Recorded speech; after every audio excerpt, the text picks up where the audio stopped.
Has COVID caused us to lose trust in everyone, the media, the government, and even your friends and family? And can you be blamed if that's true?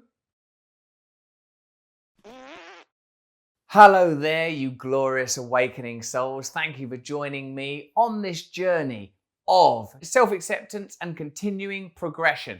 Let's have a look at how the COVID pandemic has affected our trust in media, our trust in government, and as a result, our trust in one another. People that are going back to work after long periods of time working in isolation suddenly ain't got no trust for one another.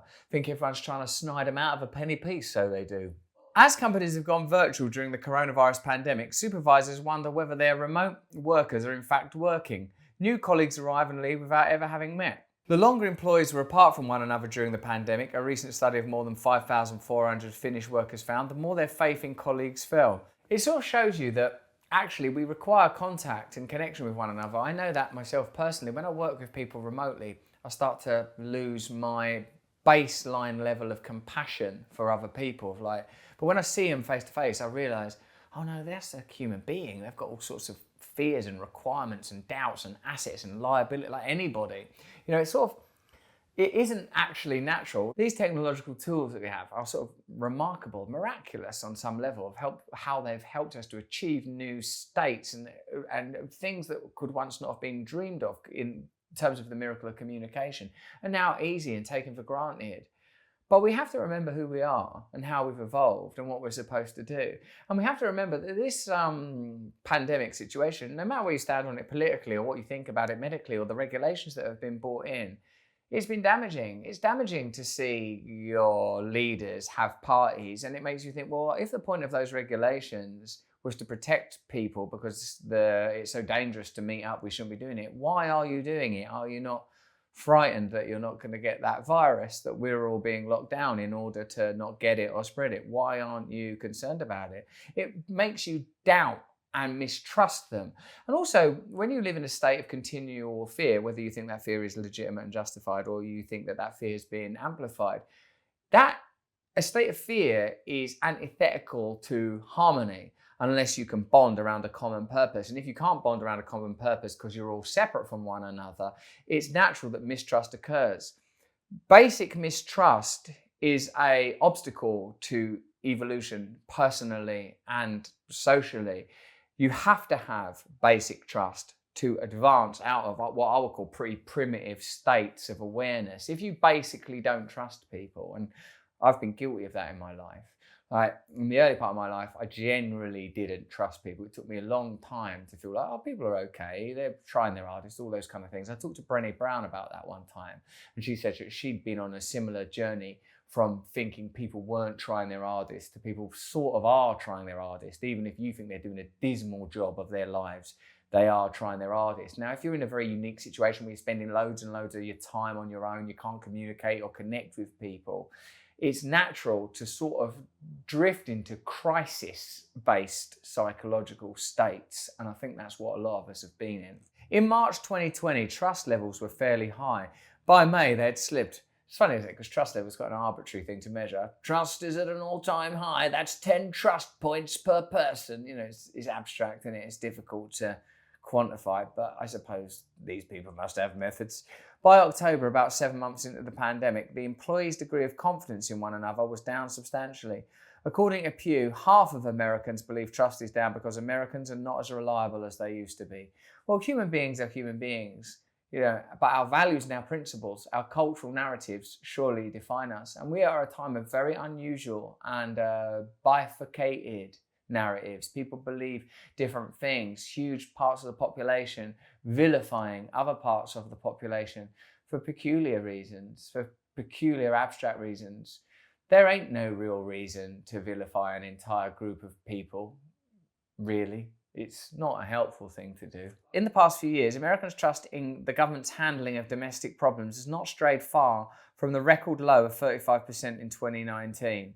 The latest 39% is statistically unchanged compared with last year's 41%. At the same time, trust in handling international issues has plummeted from 48% to 39% last year. And the recent events in Afghanistan likely have played a role in that decline. American politics has undergone a sort of a number of crises, really, and I think that people saw Trump as a kind of watershed. Of course, loads of people really love Donald Trump, and lots of people vehemently oppose and decry Trump's presidency. So it must be very disheartening for people that like Trump to not have Trump anymore, and for the many people that loathe Trump to see that really what's changed. When you see that Joe Biden is appointing as the head, or is nominated for the head of the FDA, someone that's worked for pharmaceutical companies, when you see that really things don't alter, that it's the perception of reality that governments and the media and big business are interested in controlling, and that there is a sort of a separate reality that they occupy, while most people are consigned to a lower level of reality determined by a sort of impotence and infighting and bickering. Overall, about 6 in 10 US adults say they have at least some trust in the information that comes from national news organisations. When it was last asked in late 2019, 65% expressed at least some trust. So trust is, generally speaking, in decline around our institutions, and our institutions are what define our nations. Our nations, as you know, are just conceptual, a flag, some territory, and some ideals. Essentially, the paraphernalia of a story. The story of England, an old story. The story of France, an old story. The story of America, comparatively new story. But what helps us to feel anchored in these realities are faith that we have a shared set of beliefs with the other members of a society. As long as we're continually turned against one another in order to maintain power, as long as that's what's required to keep a large number of people from coming together to overthrow a smaller group of people who benefit from the general atmosphere of mistrust, we're going to continue in this unpleasant, turgid stasis that we find ourselves in.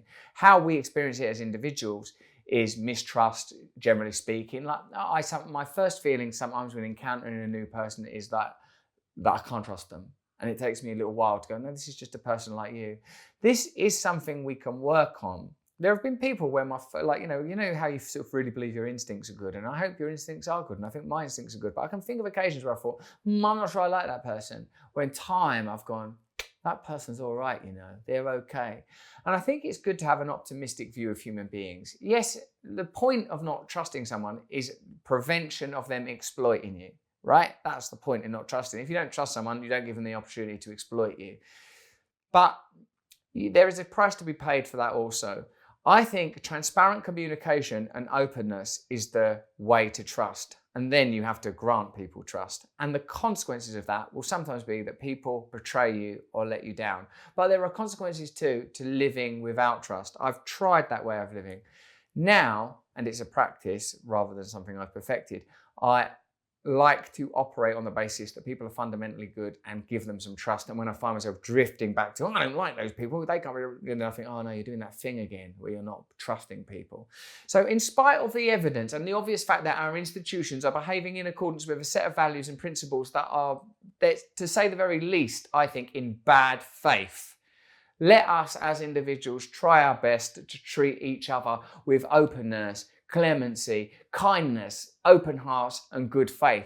Because, I believe consciousness, the experience of being here as an individual, seemingly, is a fundamental component of reality. And if we can alter that, then we can ultimately alter reality, certainly for ourselves, and perhaps over time, progressively, accumulatively, reality in general. Have you lost your trust in institutions, the media, the government? Has it affected your trust of family members and friends? Let me know in the comments below what kind of consequences you've personally experienced as a result of COVID. How have you felt let down? Are you let down when you see parties take place or regulations take place or be enacted that aren't obeyed by people that made those regulations? What effect does it have on you? And what techniques are you doing to make sure that you don't get dragged down into the mire by those that govern us and lead us in bad faith, that those that give us our narratives when really we know they are in cahoots with people that benefit from certain systems and sets of regulations? Let me know in the comments below, because we're going to learn from one another. We're on this path together. No one's better than you. No one thinks they're cleverer than you.